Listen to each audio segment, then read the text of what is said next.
Labadiena, Aukštaitijos naujienų portalo ANLT skaitytojai ir žiūrovai. Šiandieną mūsų studijoje svečiuojasi Lietuvos Respublikos Seimo narys Andrius Busilas. Sveiki, gyvi. Labadiena.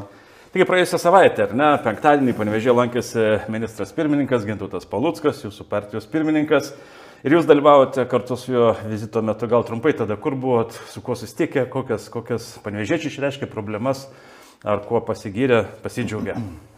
Na, tai buvo diena ganėtinai įtempta, buvo keletas suplanuotų vizitų, tai prasidėjo diena ministro pirmininko atvykimu ir iš karto į naujai statomą Panevėžio baseiną, net nežinau, gal jisai ne tai, kad naujai statomas, gal rekonstruojamas, nes lieka ir senoji ten buvusio baseino dalis.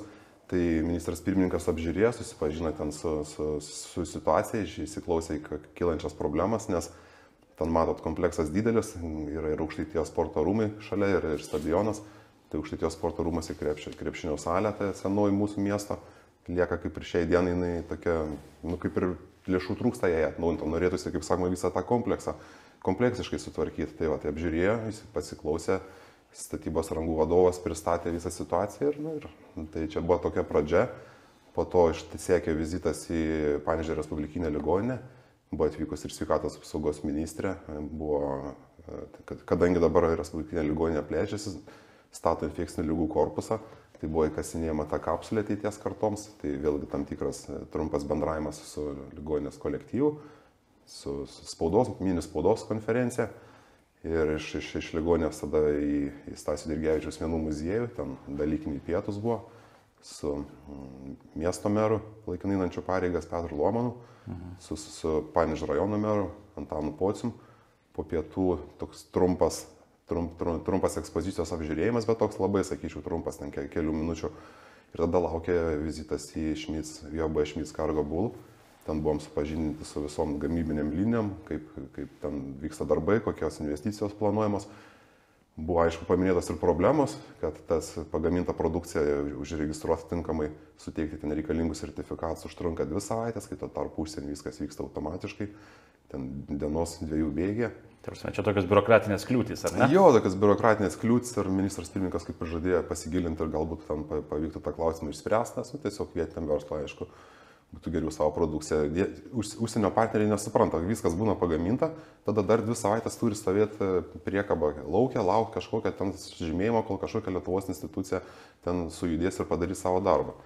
Tai galvoju, šitą biurokratizmą truputį gal pavyks pamažinti, o po to sekė vėl vizitas į Panevėžio kolegiją, ten buvo irgi problemos išsakytos, aš buvau seniau jau su direktoriumi susitikęs, buvau girdėjęs, bet jisai pakartojo ministrui pirmininkui, tai kad aukštasis koleginis mokslas yra šiai dienai pagal reikalavimus pritrauktas praktiškai prie aukšto universitetinio, o finansavimas yra jam skiriamas mažesnis negu, sakykime, profesinė rengimo dabar mokslams. Tai vėl tam tikros problemos, vėl ten.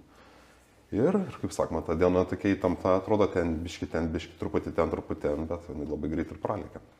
Taip, ir tą patį penktadienį, ar ne, vyko Panevėžio miesto socialdemokratų partijos ataskaitinis rinkiminis, ar ne, susirinkimas, ar posėdis, kaip jį pavadinti, ir, kiek žinau, jūs perrinktas skyriaus pirmininko, ar tiesa?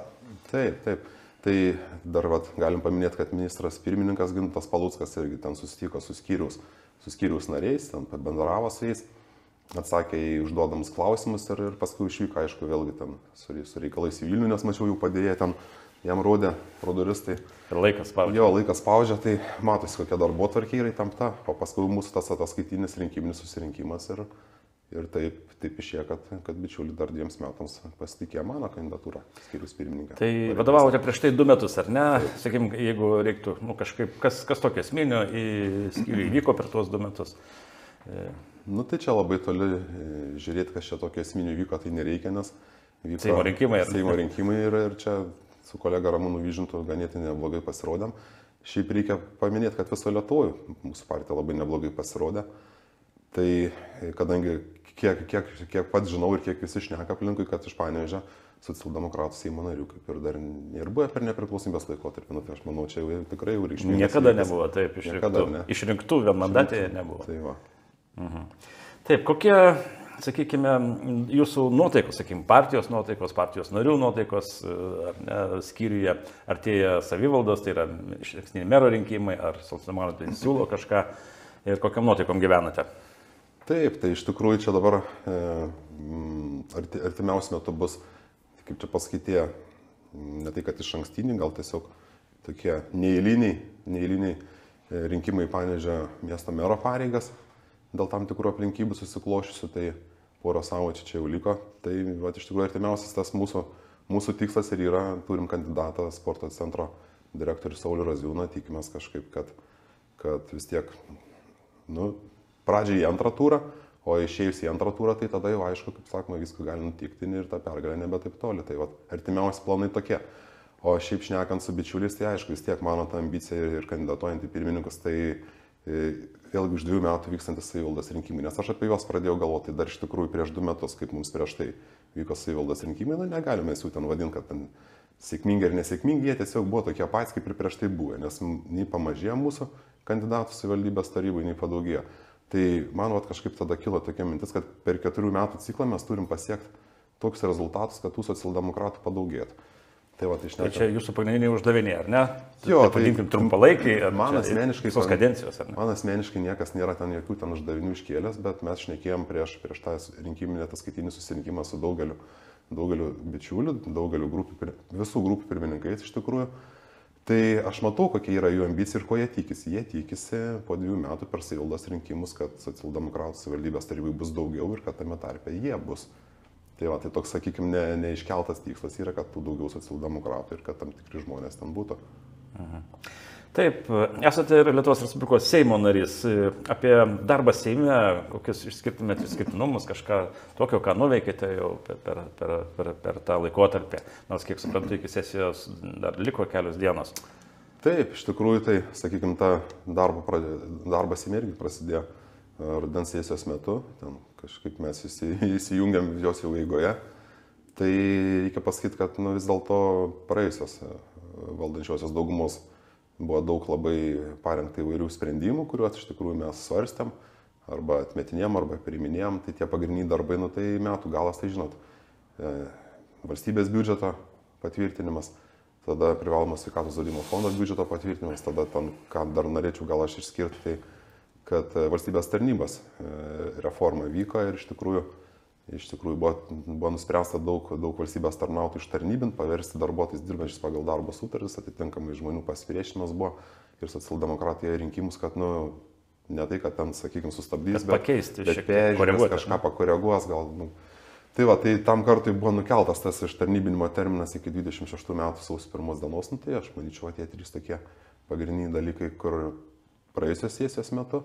Ir per tą patį laiką jūs peržiūrėsite, ar ne, tą įstatymą? Jo, tai per šitos metus planuoja peržiūrėti, yra sudaryta darbo grupė ir jie planuoja peržiūrėti. Tai kaip ten jiems seksis, matysim.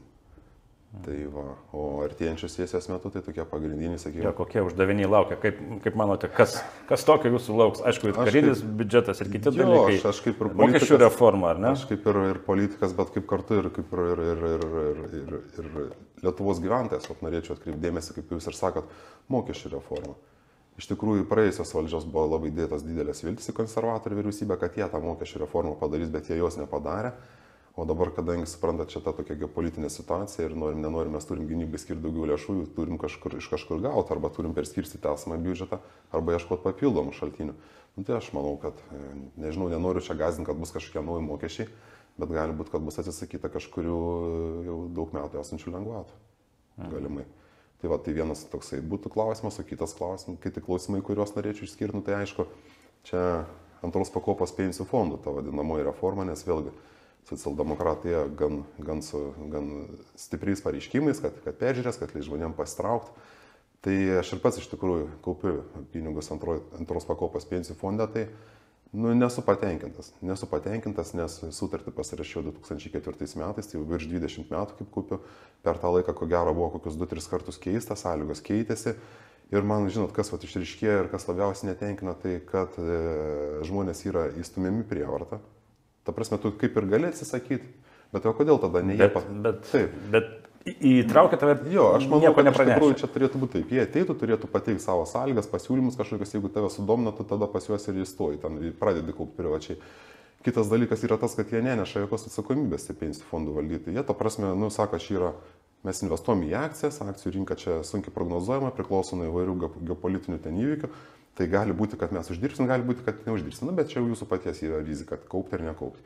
Nu tai žinai, tai kai pasižiūri tokią sistemą ir tada, kai matai valstybės tą sodros visą sistemą, kai metai iš metų pensijos yra indeksuojamas, teisingai. Taip, bet kokiu atveju. Taip. Pliusas didesnis būtų, ar nesako. O ten, ta prasme, net ir sukaupus tam tikrą sumą, jau kai išeitų laikas išeiti užtarnautą tą poilsį, ten paskaičiuotų, sakykim, kažkokią mėnesinę išmoką, nu tai pirmus metus galbūt jinai atrodytų ir nemaža, ne? Bet jeigu tu ten, sakykim, gyvensi dar 10-15 metų išėsi pensiją, tai po 15 metų, sakykim, iš tos fiksuotas išmokas, nu labai stipriai nuvertės, infliacija ją sugriauš. Tai aš nežinau, kažkaip manau, kad pats asmeniškai, tai jeigu bus galimybė, tai grįšiu. Ir tikiu savo valstybę, tikiu Lietuvą, aš jau geriau investuosiu į Lietuvą. Ir jeigu bus valstybė, tai bus ir tos pensijos. O jeigu valstybės nebus, tai tie fondai sakys force majeure čia ir atleiskit, bet pinigų nebėra. Taip, trumpai apie save. Kada ir kaip pasirinkote politinį kelią? Kada tai įvyko ir kaip tai atsitiko, kada tai sugalvojate? Nežinau, kaip čia taip iš tikrųjų, kada ta pati mintis tokia kyla, bet aš nuo kiek save atsimenu, kai pradėjau išmokau skaityti, tai aišku, ten iš pradžių perskaičiau ten knygas apie vaikiškas knygelės, po to knygas apie indėnus, knygas apie karą, bet visą laiką skaitydavau spaudą ir kažkaip man tie politiniai įvykiai būdavo labai įdomus. Bet aš kažkaip įsivaizdavau, kad ta politika yra kažkur labai toli, ten į ją patekti yra labai sunku, tau partijos nariu ten neaišku, kaip ten tapti. Bet kai pradėjau dirbti visuomenės sveikatos biure 2008 metais ir kaip jau mano tiesioginiai vadovai tapo politikai. Rajono meras buvo Povilas Žagunis, tada už poros metų vicemeras Antanas Pocius, aš supratau, kad iš tikrųjų nėra taip ta politika toli.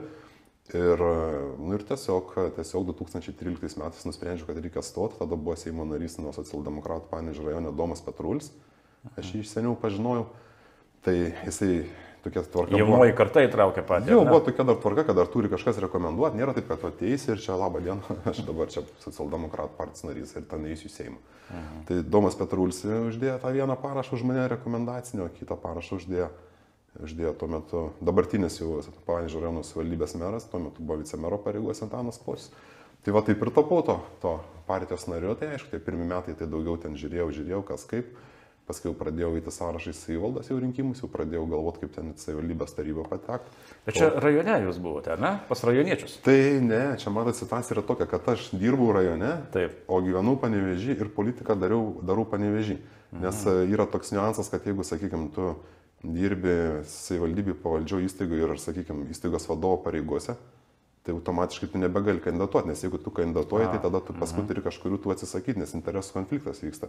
O čia buvo toksai, aš dirbu rajone, o politikau Panevėžy ir tie dalykai derinosi. Tai kiek iš viso metų politikoje? Tai dabar jau 12 metų, kaip partijos narys, tai galim sakyti, kad ir politikas jau 12 metų.